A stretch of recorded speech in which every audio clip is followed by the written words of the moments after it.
What's going on behind me is a culmination of a whole winter's worth of work. We have the R3F crew and the Bidco contractor reinstalling the Upper East operating gate after a 4-month-long rehab. We have 2 sets of gates here at the Black Rock Lock, and both of them are original to the lock, so they're well over 100 years old. They've only had minor rehabilitation done.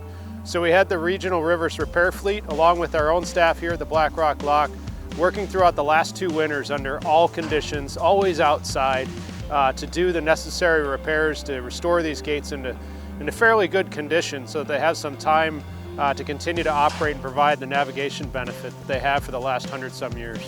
The mitre gates were built in place with the rest of the lock from 1909 to 1914. They were originally built by riveted steel plates and angles.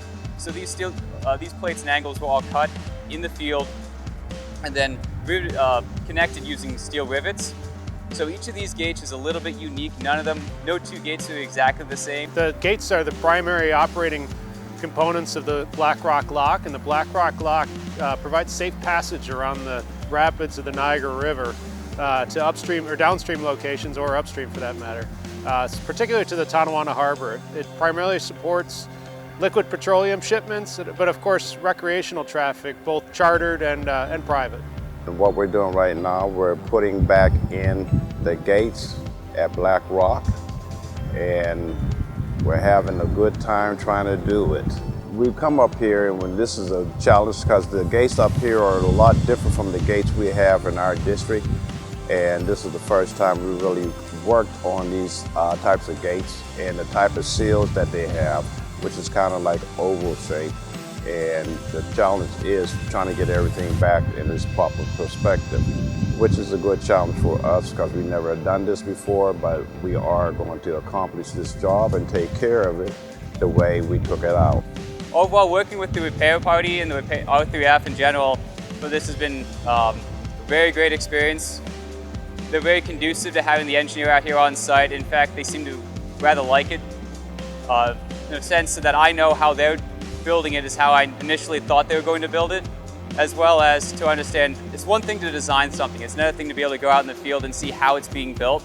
And to work with them has allowed me to fine-tune my own processes in design.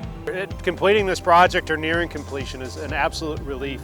It's the first time, as I said before, that we've pulled these gates in some time, and it's certainly the first time that we've done this major rehabilitation. So there are a lot of moving pieces, a lot of folks in the Corps of Engineers that came together to make this happen, and it's just an enormous relief to get these gates back into position and ready to operate for the public and commercial industry. So for me, every time I see one of my designs for the first time, when it's first operational, you get a little butterflies, kind of a little nervous just to make sure did I cross all the T's and dot all the I's during the design. But once everything is operational, it's able to be used. It's a really good feeling knowing that you were able to contribute to the mission and it's working as efficiently as it should be. Well, it's self-rewarding for myself and probably the rest of the people, where we just see that the light at the end of the tunnel and that we have accomplished the challenge that was set forth in front of us. And once it's all done, all we can do is pat each other on the back and have a nice cold brew.